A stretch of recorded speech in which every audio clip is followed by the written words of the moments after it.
శుక్లాంబరధరం విష్ణుం శశివర్ణం చతుర్భుజం ప్రసన్నవదనం ధ్యాయేత్ సర్వవిఘ్నోపశాంతయే. శాంతాకారం భుజగశయనం పద్మనాభం సురేశం విశ్వాధారం గగనసదృశం మేఘవర్ణం శుభాంగం లక్ష్మీకాంతం కమలనయనం యోగిహృద్ధ్యానగమ్యం వందే విష్ణుం భవభయహరం సర్వలోకైకనాథం. దూరదర్శన్ యాదగిరి ప్రేక్షకులకు స్వాగతం. సన్మార్గంలో మన పండుగలు అనేటువంటి ఒక విశేషం. ధర్మ మార్గం నుంచే సన్మార్గం అనేటువంటిది ఉన్నదనమాట. సత్ అంటేనే మంచి అని అర్థం అనమాట. ఈ మంచి అంటే అర్థం ఏమిటనమాట? అసతోమా సద్గమయ, తమసోమా జ్యోతిర్గమయ, మృత్యోర్మా అమృతంగమయ అన్నారు. అది అందులోనే సత్ అనేటువంటిది. సత్ అనేటువంటిదే మంచి, శుభము. ఇంకా విశేషం ఏమిటి? పరమాత్మను దర్శించడానికి వెళ్ళే మార్గము అని ఇంతటి అర్థం ఉంది. అంత గొప్ప ధార్మికమైనటువంటి అర్థం ఈ సన్మార్గంలో ఉన్నది. ఈ సన్మార్గంలోవే మన పండుగలు. మన పండుగలు అన్నీ కూడా పరమాత్మను దర్శించడానికి అవకాశం ఉండేటువంటివే మన పండుగలన్నీ కూడా. సంక్రాంతి పండుగ అంటే ఏమిటి అంటే ఇక్కడ ఒక విశేషమైనటువంటి తెలుసుకోవాలి. 27 నక్షత్రాలు ఉన్నాయి ఆకాశంలో. 27 నక్షత్రాలు, 27 నాలుగులు 108 పాదాలు. అది దాన్ని భచక్రము అని అంటారు. భచక్రము అంటారు. ఈ భచక్రము సూర్యుడు ఈ భచక్రంలో తిరుగుతూ ఉంటాడు. అనగా 108 పాదాల్లో. 108 పాదాలు అంటే అర్థం ఏమిటి? 12 రాసులు. 12 రాసులు 12 9 108. మేషరాశి నుంచి చివరి మీనరాశి వరకు 12 రాసులు తిరుగుతుంటాడు. ఒక రాశి నుంచి మరొక రాశికి చేరేటప్పుడు అప్పుడు సంక్రాంతి అంటారు. ఇట్లా 12 రాశులలో సూర్యుడు సంచరిస్తాడు. ఈ సంచరిస్తే అప్పుడు ఒక సంవత్సరం పూర్తవుతుంది. ఈ సంవత్సరం పూర్తవుతుందనంటే 360 రోజులు. సహజంగా సంవత్సరం అంటే 360 రోజులు అంటే 12 నెలలు, నెలకి 30 రోజులు చొప్పున 12 30లు 360 రోజులు. ఇందులో విశేషం ఏమిటి? 360 రోజుల్ని 2 భాగాలు చేశాం.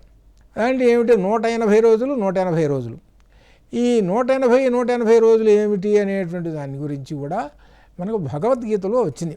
షణ్మాస ఉత్తరాయణం, షణ్మాస దక్షిణాయనం అని వచ్చింది.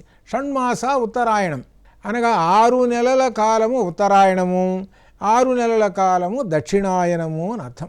6 నెలలు కలిపితే సంవత్సరం అయింది.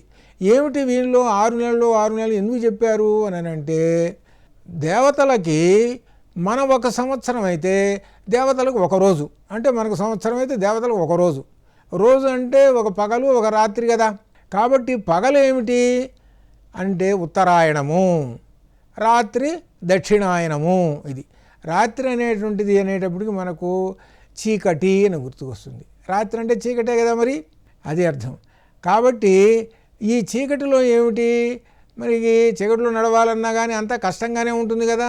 దక్షిణాయనం అంతా అట్లనే ఉంటుంది. అంటే ఒక రకంగా ఏమిటి, దక్షిణాయనంలో ఏం చెప్పారనమాట, మన పండుగల్లో కొన్ని కార్తీక మాస పండుగలు ఇటువంటి కొన్ని ఉన్నాయి. ఏమిటి ఆశ్వీజ మాసంలో పండుగలు.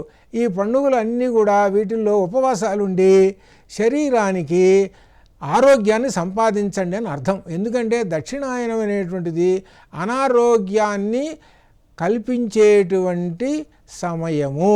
కాబట్టి జాగ్రత్తగా ఉండండి. అందువలన ఇదే విశేషం ఈ సన్మార్గంలో తెలుసుకోవాల్సినటువంటి విశేషం. ఎందుకంటే మనం మంచి మార్గంలోకి వెళ్ళాలంటే ఆరోగ్యం ప్రధానమైనటువంటిది కదా. అలా ఉండండి. అలా ఉండి 6 నెలలు దక్షిణాయనం గడిపిన తర్వాత ఉత్తరాయణం వస్తుంది. ఉత్తరాయణంలో ఏమిటి? సూర్యుడు మకర రాశిలోకి ప్రవేశిస్తాడు. సూర్యుడు మకర రాశిలో ప్రవేశించినప్పటి నుంచి ఉత్తరాయణము ఇది అర్థం. సూర్యుడు మకర రాశిలో ప్రవేశం ఉత్తరాయణం అనగా సూర్యుడు ఉత్తర దిక్కుకి పయనం చేస్తుంటాడు. ఇక్కడ నుంచి ఎండలు పెరుగుతూ ఉంటుంటాయి. అనగా ఎటువంటి వర్షాలు కానీ ఎటువంటి అనారోగ్యాలు ఏమి ఉండవు ఉత్తరాయణం. ఇది మనకు చెబుతున్నటువంటి భౌతికంగా చెప్పేటువంటిది. ఆధ్యాత్మికంగా ఏమిటంటే దక్షిణాయనంలో మరణించినటువంటి వాళ్ళు చంద్రలోకానికి వెళ్ళి మరలా పునర్జన్మ తీసుకుంటారు అని, ఉత్తరాయణంలో మరణించినటువంటి వాళ్ళు మోక్షానికి వెళ్ళిపోతారు, మరలా పునర్జన్మ తీసుకోరు అనేటువంటి భావం మనకు గీతలో వచ్చిందనమాట. ఇది ఆధ్యాత్మికమైనటువంటి విశేషాలు ఈ మకర సంక్రాంతి రోజున మనం స్మరిస్తామన్నమాట. ఈ మకర సంక్రాంతి రోజున అయితే ఈ సంక్రాంతి రోజున మనం చేసే ఆచారాలు విశేషాలు అన్నీ కూడా ఎలా ఉంటాయి అంటే, ఉదయం లేవంగానే ఆ అభ్యంగన స్నానాలు చేయటం ఇదంతా సహజంగా అదంతా మామూలేనే. అయితే విశేషించి ఏమిటంటే సూర్య ఆరాధన ప్రధానమైనటువంటిది. సూర్య ఆరాధన సప్తాశ్వరథమారూఢం ప్రచండం కశ్యపాత్మజం శ్వేతపద్మధరం దేవం తం సూర్యం ప్రణమామ్యహం. సప్తాశ్వరథమారూఢం, 7 గుర్రాలు ఆయన యొక్క రథానికి. ఆ రథం మీద ఆయన వస్తూ ఉన్నాడండి, ఆయనకి నమస్కారం చేయండి అని చెబుతున్నారు. ఇక్కడ విశేషం అనమాట. దేవతలు ఉన్నారండి, ఆ దేవతలను కొంతమంది దేవతలు ఉన్నారు సహజంగా అండి, దేవుడు అండి అని అంటారు. దేవుడు ఎక్కడ అప్రత్యక్షంగా కనపడడు, కానీ ప్రత్యక్షంగా కనపడే దేవుడు ఒక ఆయన ఉన్నాడండి. ఆయన ఎవరంటే తెలుసండి, సూర్య భగవానుడు. ఆయననే సూర్యనారాయణుడు అన్నారు. ఆయననే సూర్యనారాయణుడు అన్నారు. ఆ సూర్యనారాయణుడిని సేవించండి. ఆ రోజున అందరూ ఆదిత్య హృదయం పారాయణ చేయండి. ఆదిత్య హృదయం తప్పనిసరిగా మకర సంక్రాంతి రోజున ఆదిత్య హృదయం పారాయణ చేస్తే ఎంతో పుణ్యం. ఇది సన్మార్గంలోకి తీసుకుని వెళ్ళి ఆ మనిషిని ఉత్తమునిగా చేసి మోక్షాన్ని కూడా ప్రసాదిస్తుంది. అంత విశేషమైనటువంటిది. ఇవన్నీ పండుగలు. సన్మార్గం అంటే ఏమిటంటే ఇవన్నీ ఉద్ధరింపబడటానికి ఉండేటువంటి పండుగలు మనల్ని ఉద్ధరిస్తాయి. ఇదే సన్మార్గం, ఇది విశేషమైనటువంటిది. కనుక ఆ సూర్యుడిని ఆరాధించండి. ఆ సూర్యుడిని ఆరాధించితే మనం సాక్షాత్తుగా ఆ పరమాత్మను ఆరాధించినట్టు. ఆ సూర్యుడిని మీరేం చూడాలి, మీరందరూ కూడా మనమందరం కూడా నారాయణను చూడాలి. అందుకనే సూర్యనారాయణ అన్నారు. అందుకని సూర్యుల్లో ఏం చూడాలి? సూర్యుల్లో అంటే సశంఖచక్రం, సకిరీట కుండలం, సపీత వస్త్రం, సరసీరుహేక్షణం, సహార వక్షస్థల శోభి కౌస్తుభం, నమామి విష్ణుం శిరసా చతుర్భుజం అనే ఆ సూర్యుని చూసి, ఆ సూర్యుల్లో ఈ విష్ణుమూర్తి రూపమును, ఆయన చతుర్భుజాలు, ఆయన చేతిలో ఉండేటువంటి ఆయుధాలు అవన్నీ చూసి ఆ దివ్యమంగళ విగ్రహాన్ని ఆ సూర్యునిలో చూసి ఆనందపడండి. ఇది ఎంతటి ఆధ్యాత్మికమైనటువంటి చింతన, విశేషమైనటువంటి. అటువంటి ఆ సూర్యుడి గిట సంతోషం ఏమిటంటే నమస్కారో ప్రియో భాను అన్నారు. ఆయనకి ఒక నమస్కారం చేస్తే చాలా సంతోషిస్తాడట. నమస్కారం చేస్తే చాలుట. నమస్కారం ఎంత చూడండి, నమస్కారం చేయడం అనేటువంటిది ఎంతటి సులభమైనటువంటిదో. భక్తితో ఒక్కసారి ఆ నమస్కారం చేయండి చాలు, ఆ సూర్యుడు సంతోషిస్తాడనమాట. అట్లా అనమాట అది. అట్లా సూర్య ఆరాధన అనేటువంటిది మకర సంక్రాంతి రోజున ప్రధానమైనటువంటి విధానము, ప్రధానమైనటువంటి ఒక విశేషమైనటువంటిది. అలానే ఈ విశేషం కూడా ఇక్కడ విశేషమైనటువంటిది కూడా సూర్య ఆరాధన అనేటువంటిది ఒక విశేషమైనటువంటిది. ఇంకా విష్ణు సహస్రనామాల్లో కూడా సూర్య అనేటువంటి నామం ఉన్నది. అనే లలితలో కూడా రవిప్రఖ్య అనేటువంటి నామం కూడా ఉన్నది, విశేషమైనటువంటిది. ఇది సంక్రాంతి ముగ్గులు ఆధ్యాత్మికత సంతరించుకున్నాయి. ఇందులో 108 చుక్కలు గల సంక్రాంతి ముగ్గు అష్టోత్తర శతాన్ని తలపిస్తుంటాయి. అనగా ఈ ముగ్గుల ద్వారా ఆ పరమాత్మను పూజించడం అని భావం. అలాగే 27 నక్షత్రాలు, 27 చుక్కలు. ఈ 27 చుక్కలతోటి ఉన్నటువంటిది నక్షత్ర రాశి. ఇది భచక్రం. ఇది పరమాత్మ యొక్క స్వరూపం. పరమాత్మను ఈ విధంగా భావించడం, ధ్యానించడం, పూజించడం. అలానే 8 చుక్కల ముగ్గు. ఇది అష్టదిక్పాలకులు. అష్టదిక్పాలకులను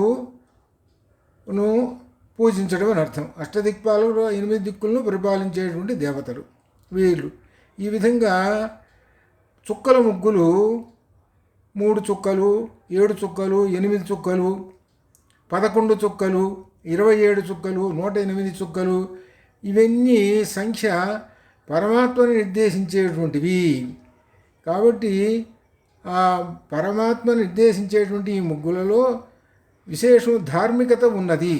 ఈ ధార్మికతను మన వారందరూ కూడా ఈ విధంగా తెలియజేస్తూ ఉంటుంటారు. సంక్రాంతి పండుగ అంతా కూడా ధార్మికత్వంతో ఏర్పడ్డది. హరిదాసులు వచ్చినప్పుడు వారికి భక్తి ప్రపత్తులతో ధాన్యమును సమర్పించి శ్రీకృష్ణార్పణం అస్తు అని అంటారు. ఇది ఒక విశేషమైనటువంటిది.